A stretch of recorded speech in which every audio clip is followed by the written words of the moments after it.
Hello everyone, मैं आशुतोष यादव स्वागत करता हूं आप सभी का एक बार फिर से आपके अपने यूट्यूब चैनल क्रांति कोचिंग में। मेरे बच्चा, आज की इस क्लास में हम देखेंगे कि हमारा जो कक्षा 10 का यूपी बोर्ड का जो साइंस है, मेरे बच्चा आप सभी को पता होगा साइंस में केमिस्ट्री। तो जिस साइंस के केमिस्ट्री का चैप्टर नंबर फर्स्ट जिसका नाम है रासायनिक अभिक्रिया एवं समीकरण, ठीक, केमिकल रिएक्शन एंड इक्वेशन, उसके कुछ टॉपिक जिसका नाम है सर रासायनिक अभिक्रिया क्या है और रासायनिक अभिक्रिया के लक्षण क्या है। बच्चा, आप सभी को पता होगा कि आपके केमिस्ट्री का चैप्टर नंबर 1 है, अध्याय 1 है, जिसका नाम होता है सर क्या नाम है, रासायनिक अभिक्रियाएं एवं समीकरण।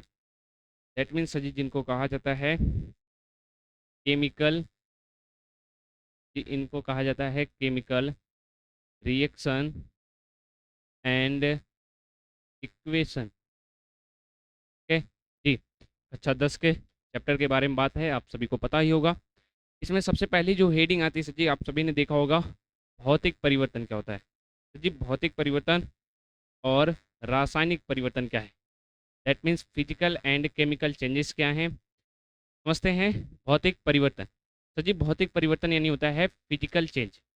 अब समझते हैं सर फिजिकल चेंज क्या होता है, भौतिक परिवर्तन होता क्या है सर तो यहाँ पर देखिए, कहते हैं वह परिवर्तन जिसमें पदार्थ का केवल आकार, रूप, अवस्था या रंग बदलता है, लेकिन उसकी रासायनिक संरचना, जी सर रासायनिक संरचना नहीं बदलती, उसे भौतिक परिवर्तन कहते हैं। अब ध्यान समझिएगा, भौतिक परिवर्तन में होता क्या है। सर भौतिक परिवर्तन में का आकार, रंग, संरचना बदल जाएगा, अवस्था बदल जाएगा, ठीक है, लेकिन रासायनिक संरचना नहीं बदलेगा। भौतिक में क्या क्या बदलेगा, आकार बदलेगा सर और क्या बदलेगा, आप कहेंगे रूप बदलेगा, और क्या बदलेगा सर तो आप बताएंगे अवस्था बदलता है, और सर रंग बदलता है।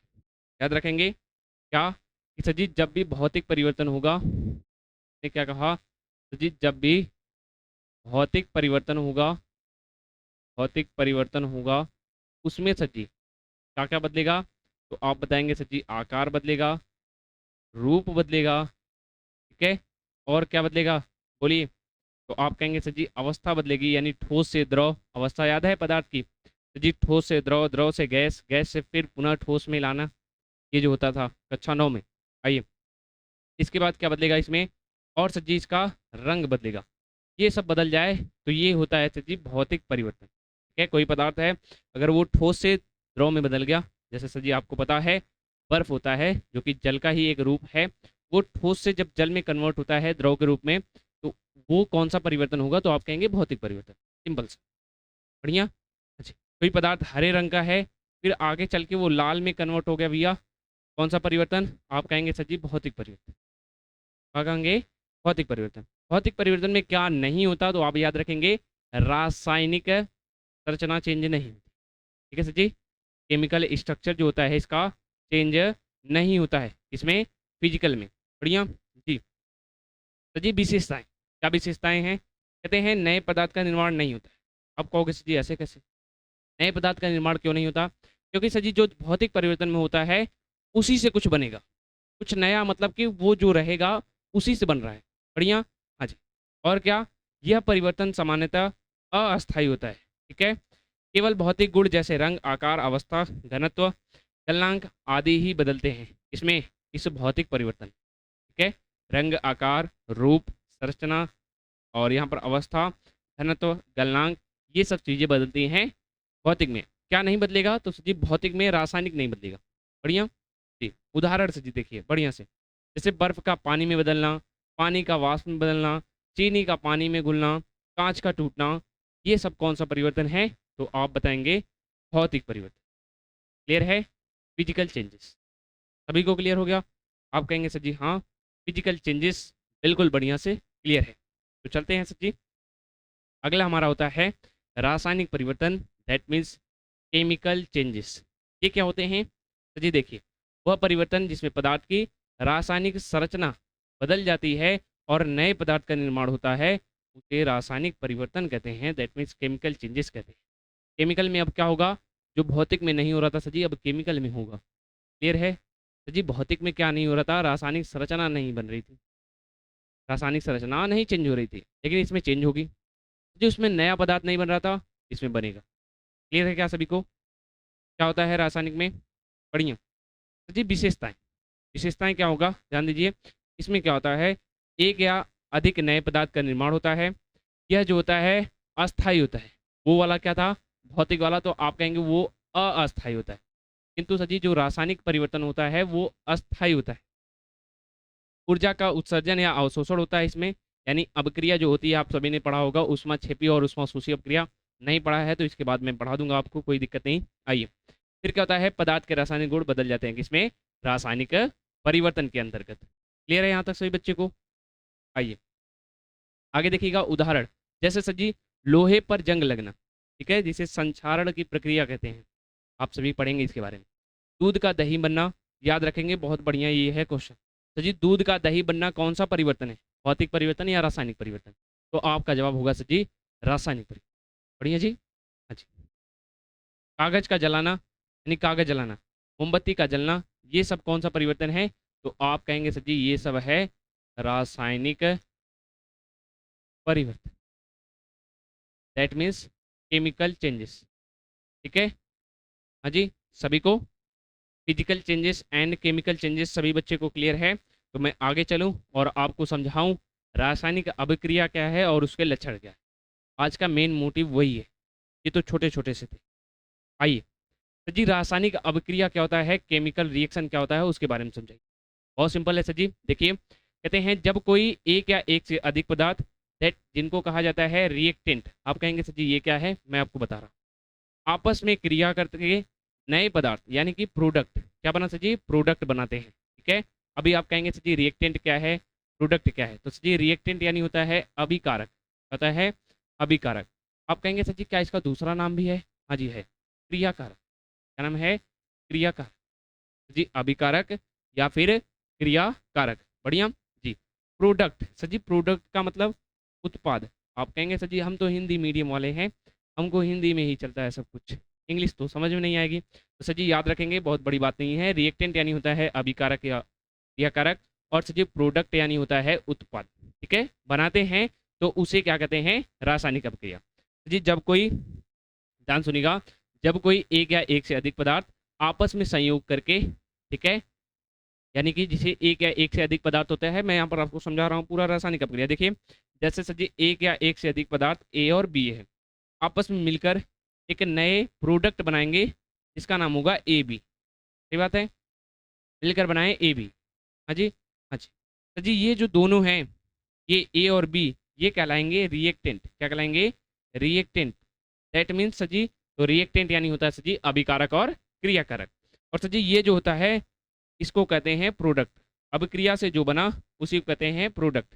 तो सर जी रिएक्टेंट जब मिलकर आपस में क्या करते हैं, एक प्रोडक्ट बनाते हैं, तो उसे ही हम क्या कहते हैं, रासायनिक अभिक्रिया हुआ है।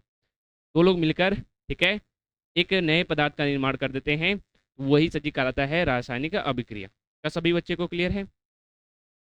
रासायनिक अभिक्रिया बहुत शानदार है सर जी, आप सभी को क्लियर हो गया होगा। ज़्यादा इसमें दिमाग नहीं लगाना। सर जी जब अभिकारक आपस में मिले तो सर जी प्रोडक्ट बनाते हैं, और ये जो पूरी क्रिया हुई, पूरी प्रक्रिया हुई, इन्हीं को कहा जाता है रासायनिक अभिक्रिया। ठीक है, केमिकल रिएक्शन। हाँ जी सर जी, आगे चलें, बहुत बढ़िया। सर जी जैसे बताइए, सर जी देखो Mg को ले लो, नाम होता है मैग्नीशियम। क्या नाम होता है? मैग्नीशियम। मैग्नीशियम प्लस O2 ले लो भैया, नाम होता है ऑक्सीजन। क्या नाम होता है? ऑक्सीजन। तो जी मैग्नीशियम और ऑक्सीजन आपस में मिले, इन दोनों को हम क्या कहेंगे? तो जी इन दोनों को कहेंगे रिएक्टेंट यानी कि अभिकारक। क्या कहेंगे? अभिकारक। तो जी मिलकर एक नया पदार्थ बनाते हैं जिसका नाम होता है प्रोडक्ट, MgO। दैट मीन्स होता है magnesium, magnesium oxide, magnesium oxide. ये एक नया पदार्थ बनाते हैं, और इसको सजी हम क्या कहेंगे? तो प्रोडक्ट। क्या कहेंगे? प्रोडक्ट यानी कि सजी उत्पाद। क्या कहेंगे? उत्पाद। अब सजी बात आती है बैलेंसी की। तो यहाँ पर देखो O2 है, तो यहाँ पर 2 लगाओगे तो मामला गड़बड़ हो जाएगा, तो आगे 2 लगाओगे पूरा मामला सही हो जाएगा। अब आप कहेंगे सर जी कैसे किए? तो भैया आपको घबराना नहीं है, बहुत ही आसान तरीके से ये भी आपको सिखा। क्लियर है क्या यहाँ तक? हाँ जी, Mg क्या है, O2 क्या है, 2 MgO क्या है? तो जी Mg और O2 कोई दो पदार्थ है, ठीक है, जो आपस में मिले सर जी, जो पदार्थ आपस में मिलते हैं उनका नाम अभिकारक, ठीक है, रिएक्टेंट, आपस में मिलकर एक प्रोडक्ट बना रहे हैं, दैट मीन्स उत्पाद। और सर जी यही जो पूरी क्रिया होती है, यही पूरी क्रिया कहलाती है भैया केमिकल केमिकल रिएक्शन। यानी सर जी कुछ तो हुआ और हमें एक नया प्रोडक्ट मिला, यही है हमारा क्या, केमिकल रिएक्शन। क्लियर है सभी को? बहुत बढ़िया। आइए सर जी रासायनिक अभिक्रिया के लक्षण बता देते, बढ़िया हो जाता। कहते हैं जब कोई रासायनिक अभिक्रिया होती है तो उसके साथ कुछ विशेष परिवर्तन दिखाई देते हैं, इन्हें ही रासायनिक अभिक्रिया के क्या कहते हैं, लक्षण कहते हैं। जैसे सर जी, जैसे सर जी, बोलिए भैया। जैसे सर जी, जैसे आप कहेंगे मैग्नीशियम था और ऑक्सीजन था, सर जी आपस में मिला तो वो जलता है। ध्यान दो। अच्छा अभी देखो कौन कौन से परिवर्तन हो सकते हैं हमें वहां पर देखने को मिलेगा सर जी, रंग का रंग का बदलना। क्या मिलेगा सर जी, रंग का बदलना। और सर जी अवक्षेप का अवक्षेप का बनना। पैर क्या मिलेगा, अवक्षेप का बनना। और क्या मिल सकता है सर जी, बोलो। सर जी वहां से हमें ऊष्मा निकलती दिखाई देगी, यानी ऊष्मा का उत्सर्जन। उत्सर्जन। और क्या हो सकता है, उसका अवशोषण हो सकता है। क्या हो सकता है सर जी, अवशोषण, यानी ऊष्मा लग भी सकती है और ऊष्मा वहां से निकल सकती है। जहां से रासायनिक अभिक्रिया होगी वहां तुम्हें या तो ऊष्मा निकलती हुई दिखाई देगी या तो ऊष्मा उसमें लगती हुई दिखाई देगी। क्या समझ पा रहे हैं आप बात को? लक्षण का मतलब क्या है कि हमें रासायनिक अभिक्रिया करने के लिए क्या क्या लगता है, या रासायनिक अभिक्रिया होने पर क्या दिखता है, वही बात है भैया रासायनिक अभिक्रिया के लक्षण। ठीक है, तो सचिव वहां पर या तो रंग का बदलना दिखेगा और छेप का बनेगा, या फिर ऊष्मा वहां पर उत्सर्जित होगी, या फिर ऊष्मा का क्या होगा, अवशोषण होगा। क्लियर है? तो आज हमने पढ़ा भौतिक परिवर्तन, रासायनिक परिवर्तन, और जो जो भी पढ़ा है यहाँ पर मैं लिख देता हूँ एक बार। जी आज हमने पढ़ा है बढ़िया सा भौतिक परिवर्तन। क्या पढ़ा, भौतिक परिवर्तन। और सचिव क्या पढ़ा, और पढ़ा रासायनिक परिवर्तन, रासायनिक परिवर्तन। और सचिव क्या पढ़े, तो और हमने पढ़ा रासायनिक अभिक्रिया क्या है। हाँ जी, रासायनिक अभिक्रिया क्या है। फिर हमने जाना सचिव, फिर हमने जाना क्या, रासायनिक अभिक्रिया के लक्षण क्या है, रासायनिक अभिक्रिया के लक्षण, ये लक्षण क्या है। जी ये बहुत जरूरी नहीं था लेकिन बेसिक था। जी आप कहेंगे सर जी पहले लेसन से क्या बहुत जरूरी था, तो नहीं, पहले लेसन से बहुत जरूरी नहीं था लेकिन जरूरी था। क्या, इसको समझना। बहुत बार बच्चे फंस जाते हैं। भौतिक परिवर्तन क्या है सर जी, ऐसा परिवर्तन जिसमें रंग, रूप, आकार, अवस्था चेंज हो जाए, भौतिक परिवर्तन। रासायनिक परिवर्तन क्या है सर जी, जिसमें रासायनिक संरचना परिवर्तित हो, नए पदार्थ का निर्माण हो, रासायनिक परिवर्तन। रासायनिक अभिक्रिया क्या है सर जी, जब रिएक्टेंट आपस में मिलते हैं तो एक प्रोडक्ट बनाते हैं, और यही पूरी प्रक्रिया ही होती थी केमिकल रिएक्शन यानी कि रासायनिक अभिक्रिया की। इसके लक्षण से बताया हमने, जैसे रंग का निकलना, अवक्षेप का बनना, ऊष्मा का उत्सर्जन, ऊष्मा का अवशोषण, ऐसे बहुत सी चीजें देखने को मिलेगी। समझ पा रहे हैं आप? हाँ जी, बोलिए। क्लियर है यहाँ तक? ये 4 पॉइंट सभी बच्चे को क्लियर है क्या? तो जी आज के क्लास में हमने बहुत ही बेहतरीन ढंग से ये 4 पॉइंट को क्लियर किया है। वीडियो पसंद आए तो लाइक, चैनल को सब्सक्राइब जरूर करिएगा, और डेली मैं अब डेली मैं आप लोगों के लिए ऐसा ही कंटेंट लाता रहूँगा। तो जी हेडिंग वाइज आराम से मैं आपकी पूरी केमिस्ट्री को पार करूँगा। क्लियर है पेरे बच्चा? जी तो मिलते हैं किसी और नए वीडियो में, तब तक के लिए आप सभी का बहुत बहुत धन्यवाद।